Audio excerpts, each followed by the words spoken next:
Prólogo. O líder da teocracia, o Pontifex Maximus. Aqueles que detinham a maior autoridade em suas seitas, os 6 cardeais. Os chefes do judiciário, do legislativo e do executivo. O diretor do Instituto de Pesquisa, responsável pela pesquisa e desenvolvimento de magia. O comandante-chefe, também conhecido como o Grande Marechal. Reunidos aqui estavam os 12 membros que compunham o corpo executivo da teocracia. Era ali que se reuniam os que tinham a mais alta autoridade na teocracia, onde traçavam o roteiro geral do país. Não era espaçoso nem opulento, e nenhum dos presentes estava sem uma expressão sombria. Poucas pessoas ficariam alegres, dada a ocasião, é claro. A assembleia era composta de pessoas que se consideravam camaradas, e eles estavam familiarizados o suficiente um com o outro para permitir algum humor ocasional. Ou seja, o clima entre eles já foi muito mais alegre, mas não neste momento. O ar na sala parecia estar congelado. O reino feiticeiro começou sua invasão do reino, ou talvez seja mais correto dizer que começou muito antes. O reino feiticeiro é realmente aterrorizante, o reino não teve a menor ideia de seus planos por um mês inteiro. As escrituras da flor do vento e a da água limpa que serviam como nossos olhos e ouvidos não são mais eficazes. Se não fosse o astrólogo das 1000 léguas, poderíamos ter descoberto ainda mais tarde. É justo concluir que o destino do reino está selado. Não temos muito tempo em nossas mãos, então devemos começar a recrutar aventureiros o mais rápido possível. Já começamos a recrutar para valer, respondeu o cardeal da terra, Raymond Zarg Laurança. Não é um desperdício simplesmente permitir que o reino feiticeiro saqueie os itens mágicos daquele país? Especialmente os tesouros do reino. O amuleto da imortalidade, a armadura do guardião, manoplas da vitalidade, o diretor de pesquisa disse enquanto contava com os dedos como se quisesse enfatizar a importância do último item, fio da navalha. Não há nada que possamos fazer sobre isso. O número de pessoas que podemos implantar é limitado. Mesmo nosso próprio povo dentro do reino não será capaz de sair vivo. O reino feiticeiro estará à nossa porta em breve. Desde que aquele capitão guerreiro morreu em batalha, seu substituto, aquele chamado Unglaus, ele já assumiu o manto. O grande marechal perguntou, ao que o diretor de pesquisa respondeu, Bren, correto. Sim, se pudéssemos extraí-lo junto com esses itens, seria o melhor. Ele não deveria ser do tipo que corre para a própria morte, certo? Podemos irritá-lo no início, mas em breve ele ficará grato a nós. De acordo com nossa investigação, ele não é alguém que faria isso. O cardeal de fogo, Berenice, era uma das 2 únicas mulheres dentro do corpo executivo. Sua opinião sobre ele é bastante elevada, disse a outra mulher, a chefe do judiciário, com um sorriso. Uau, nosso cardeal não apenas fala muito bem do cavalheiro. Então ele é o mesmo que aquele capitão guerreiro, mas, vamos considerar o quadro maior.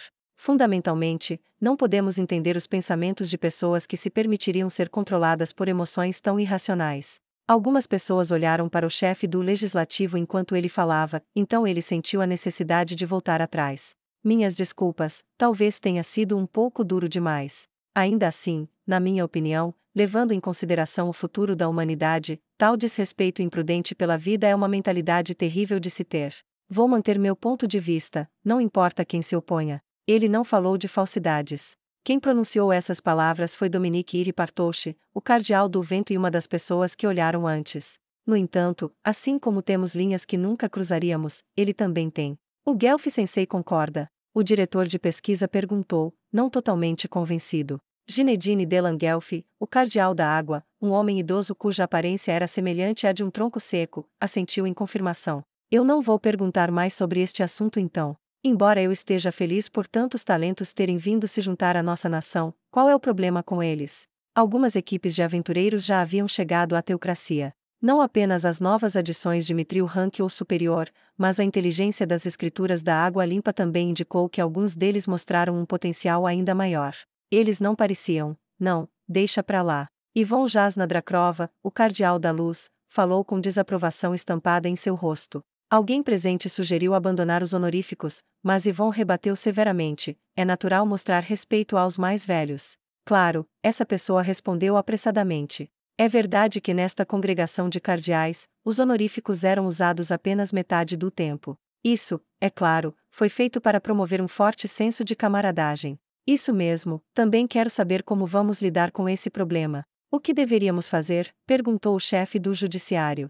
Raymond respondeu, se os problemas se originaram do fato de que não podemos salvar algumas pessoas, devemos resolvê-lo ajudando-as. Em primeiro lugar, o reino dracônico. Acho que ir à guerra com os homens-fera é a decisão certa. Ah, entendo, aqueles ao redor dele disseram em voz alta. A inteligência deles indicou que o reino dracônico se tornou diplomaticamente mais próximo do reino feiticeiro e até comprou itens mágicos deles. Se eles permitissem que isso continuasse, a influência da teocracia dentro do reino dracônico diminuiria enquanto o reino feiticeiro só ganharia mais influência. Como medida preventiva, esta proposta pode ser uma jogada brilhante. Ainda assim, os sons de preocupação eram abundantes. Se os aventureiros que recrutamos do reino se teletransportassem para lugares além de nossa vigilância, as notícias da guerra entre o reino feiticeiro e o reino poderiam se espalhar. Isso não exporia nossas operações secretas ao reino feiticeiro? Não seria mais seguro mantê-los dentro de nossas fronteiras por enquanto? Isso provavelmente não é um problema. Eles gostariam que outros se arrependessem de desistir do reino mesmo depois de saberem o que estava acontecendo. É improvável que pessoas assim trabalhem com uma nação tão cruel. Embora haja a possibilidade de eles obterem informações através de magia de controle da mente. Espere, comparado a isso, não seria mais um problema se o reino feiticeiro descobrisse que recrutamos conjuradores de magia capazes de usar magia de teletransporte. De fato, isso é verdade. Sempre usamos itens mágicos para nos teletransportar, os aventureiros provavelmente perceberão a verdade se o que testemunharem for diferente de suas expectativas. Mesmo se impusermos uma ordem de silêncio sobre eles, quem sabe que tipo de informação poderia vazar independentemente. Talvez seja vantajoso para nós não revelar nossa mão para o reino feiticeiro ainda. Ginedine de Languelf, o cardeal da água, tossiu algumas vezes antes de falar. Desculpe-me. Embora eu entenda seu processo de pensamento, não é verdade que revelar nossa mão ao nosso oponente pode torná-los mais cautelosos em agir de forma imprudente. É assim que me sinto sobre isso. Embora eu concorde com a ideia do sensei, a existência de alguém como o Triartes, o lançador de magia, deveria tornar o uso da magia de teletransporte menos preocupante para nós. Mas quantos saberiam sobre isso? De que tipo de magia o grande lançador de magia do Império é capaz é uma pergunta para a qual nem nós temos uma resposta definitiva, não é? Alguém do calibre dele não se importaria muito com inteligência sobre magia de teletransporte de qualquer maneira. Ideias de todos os tipos foram apresentadas. O Pontifex Maximus sentiu que não seria capaz de chegar a uma decisão se isso continuasse, então decidiu por uma votação simples. E assim, foi decidido que eles enviariam os aventureiros para fornecer suporte ao reino dracônico. Dito isso, os aventureiros recrutados eram iguais aos mercenários aos olhos da teocracia, pois era difícil determinar onde estavam suas lealdades. Os presentes na reunião pensaram que estaria tudo bem mesmo se eles escolhessem ficar no reino dracônico. Afinal, resgatá-los do reino não era para fortalecer a teocracia, mas para evitar a possibilidade de humanos fortes morrerem em vão. Se conseguirmos desenvolver a técnica para criar pergaminhos de magia do 5º nível e acima, até mesmo algo como magia de teletransporte se tornará facilmente disponível. Mas, embora tenhamos trabalhado nisso por séculos, nada aconteceu, nem mesmo o menor progresso. A teocracia possui os métodos de fabricação de pergaminhos de primeira a quarta camada, algo desconhecido nos países vizinhos. Esta é apenas uma das múltiplas técnicas secretas que possuímos. Inventamos essas técnicas ao longo dos séculos para proteger a humanidade e derrotar as raças nascidas superiores ao homem. Até conseguimos criar a poção de restauração conhecida como Sangue de Deus, embora sejam necessárias mais pesquisas para melhorar sua relação custo-benefício. Ainda assim, por que o rei feiticeiro ordenaria tais massacres? Mesmo que os suprimentos a caminho do reino sagrado fossem roubados, isso ainda era uma reação exagerada. O que os militares acham disso? A primeira razão é incutir medo. O grande marechal levantou um dedo. Várias cabeças concordaram com a cabeça. Segundo, o rei feiticeiro é um morto-vivo, afinal. Existe um ódio profundo pelos vivos nele, e ele é controlado por esse ódio. Talvez alguns possam ter essa crença, mas eu discordo. Mesmo se presumirmos que ele está esperando por um momento oportuno para ir à guerra, nossa observação de longa data de suas ações nos revelaria o contrário.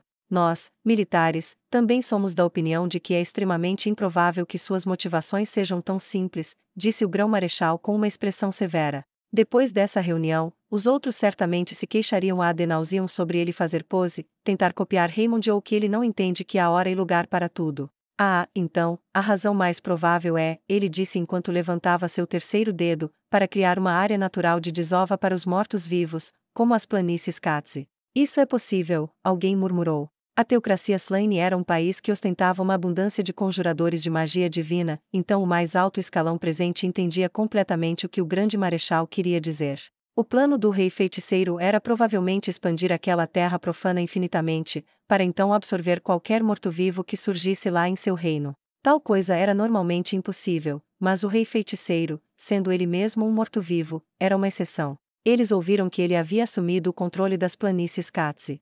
Talvez ele tivesse obtido algo de lá que o levasse a fazer algo assim. Se for esse o caso, podemos antecipar o próximo movimento deles. Por que você tem certeza disso? Para manter uma fronteira clara entre as terras profanas e o estado do conselho. As terras profanas se tornarão um amortecedor entre o reino feiticeiro e o estado do conselho. E então eles vão desviar sua atenção para lidar com a gente. A sala caiu em silêncio. Todos os membros presentes compararam o reino feiticeiro ao seu próprio país, especialmente em termos de poder militar. Todos tinham expressões de dor. Ninguém conseguia manter a compostura. A reação foi compreensível, pois eles foram lembrados do relatório de inteligência que receberam sobre o reino feiticeiro durante sua última reunião. A batalha do reino feiticeiro contra o reino nas planícies Katze mostrou seu poder inegavelmente esmagador e malévolo. O reino feiticeiro era extremamente complicado de lidar, mesmo para o trunfo da teocracia, a escritura negra e seus membros de Deus. Além disso, o verdadeiro poder do reino feiticeiro permaneceu desconhecido. Quanto mais eles investigavam, mais parecia olhar para um abismo escuro e sem fundo. Nenhum número de tropas seria suficiente. Então temos que formar uma aliança abrangente com o Conselho de Estado, Isso mesmo. Então, sempre que estivermos em apuros, poderemos receber reforços. Todos sorriram sarcasticamente. Reforços poderosos o suficiente para salvar a teocracia nunca seriam enviados. Isso era fácil de ver. A verdadeira cooperação é impossível para estados com objetivos e ideais completamente diferentes.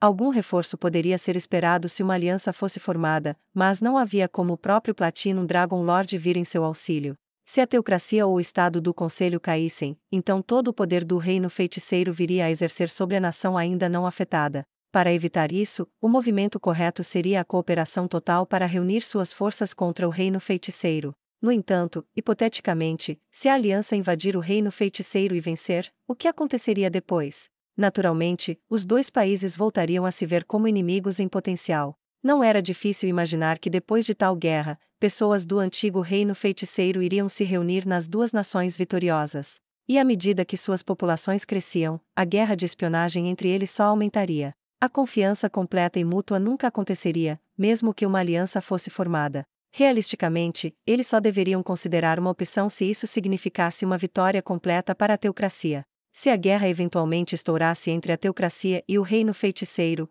ambas as nações seriam enfraquecidas significativamente. O estado do conselho seria então o único beneficiário. A situação ideal seria que os três países se mantivessem firmes uns contra os outros, mas isso exigiria um equilíbrio de poder mais igualitário. Submeter-se ao reino feiticeiro não seria uma coisa ruim. Poderíamos trabalhar nos bastidores por décadas ou séculos até fazê-los desmoronar por dentro. Também nos daria uma imagem mais clara dos assuntos internos do reino feiticeiro. O império também se tornou vassalo, então não é totalmente inviável. Além disso, a julgar pela forma como o império foi tratado, não é uma opção tão ruim. Mas se fizermos isso, nossos cidadãos aceitariam tão facilmente? Seria muito difícil fazê-los aceitar. Um passo em falso e tumultos começariam. Basta marcá-los como tolos. Ei, isso é um pouco extremo demais. Salve isso como último recurso. Em primeiro lugar, ao contrário de nós, os cidadãos não têm acesso a todas essas informações. Então, devemos tornar público tudo o que sabemos sobre o reino feiticeiro. Não estamos mantendo isso em segredo agora precisamente porque isso levou a distúrbios no passado. Pare de argumentar. O reino feiticeiro também não teve que dedicar muito tempo para pacificar e administrar seu povo após a fundação de sua capital. Portanto, este assunto e outras coisas que teremos que considerar no futuro levarão tempo. Não podemos ter tanta certeza. Afinal, o reino feiticeiro destruiu várias cidades e aldeias. A capital era populosa, por isso era irreal pensar que todos haviam sido mortos. No entanto, nada era impossível para o reino feiticeiro. Um morto-vivo, cheio de ódio dos vivos, Abaixamos a guarda porque não houve mortes desnecessárias em Irrantel, não foi. O Império agora é um vassalo, eles interviram em assuntos dentro do Reino Sagrado e do Reino Dracônico, e agora eles jogaram com o reino como se ele fosse um tolo. Nesse ritmo, não haverá saída fácil para nós. Submeta-se ou morra, hein? Que clichê, mas temos que fazer uma escolha. Se quisermos fazer um acordo com o reino feiticeiro, teremos que lidar com um de nossos próprios problemas primeiro. 1. Devemos lidar com aquele velho elfo corrupto o mais rápido possível. Embora nosso relacionamento futuro com o reino feiticeiro ainda não esteja claro, não podemos cogitar a possibilidade de duas guerras simultâneas. Um grande esforço foi feito para exterminar o país dos elfos, mesmo antes do reino feiticeiro ser estabelecido. Foi também por isso que eles não tentaram seriamente estabelecer relações amigáveis com o reino feiticeiro de antemão. O confronto direto com o reino feiticeiro é o pior cenário, considerando seu poder militar avassalador. Ainda assim, é nosso dever fazer planos com o pior caso em mente, então, idealmente, queremos resolvê-los em breve. O reino feiticeiro provavelmente não intervirá enquanto eles estão fazendo movimentos no reino, mas dependendo de como a situação evoluir, eles ainda podem fazer movimentos para nos impedir. Eu quase posso imaginar, eles poderiam agir como se os mortos-vivos tivessem sido gerados naturalmente próximo à nossa fronteira. Devemos tomar algumas medidas para nos preparar para essa possibilidade. Sim, ao mesmo tempo, temos que garantir que o futuro da humanidade seja preservado, mesmo que sejam apenas alguns. Alguns deles assentiram com admiração. Deixe algumas pessoas irem e buscar refúgio. Eles serão os restos de nossa esperança, ou desespero, devo dizer. Não havia nenhum país em que eles poderiam confiar fora da teocracia, mas eles também não estavam pedindo que se tornassem nômades. A teocracia tinha um abrigo fora de suas fronteiras. Não era um lugar de lendas, mas apenas um lugar onde as pessoas viviam 600 anos atrás. Um lugar para a espécie humana, que conhecia apenas o medo e a fuga. Foi guardado por uma das 6 escrituras, a escritura do pó cinzento. Não podemos ficar parados. Devemos buscar a sobrevivência. Cada um de nós deve escolher nosso representante e fazer com que essa pessoa escolha por nós. Lauran Sansama não deveria ser o único a ir. O que? No caso de sermos aniquilados, você não deveria, um ex-membro das Escrituras Negras, ser o único a proteger e guiar aqueles que restaram. Não posso ser comparado a quem eu era antes. As pessoas provavelmente não confiariam em alguém que não lutaria até o fim ou em alguém que não está no topo da nossa organização. Mas, não, eu estava pensando. À medida que a discussão se acirrava, o Pontifex Maximus finalmente falou: discutir aqui é inútil. Por mais importante que seja, não é hora para essa discussão. Ninguém se opôs. Certo? Então, vamos falar sobre a questão mais importante. Podemos deixar esses elfos irem, mas devemos usar nosso impulso e perseguir aquele maldito rei elfo. O Pontifex Maximus era como uma pessoa completamente diferente, com ódio palpável em seu rosto. Raymond concordou com a cabeça. Dê à morte certa a chance de escolher. 1. Mesmo que o Platinum Dragon Lord já soubesse que a criança estava indo para o exterior, é improvável que ele a mate. Dada a situação atual, minha opinião pessoal é que o rei elfo deve experimentar todo o sofrimento do mundo antes de ser executado. A felicidade da criança vem em primeiro lugar. Conto com todos vocês. Entendido.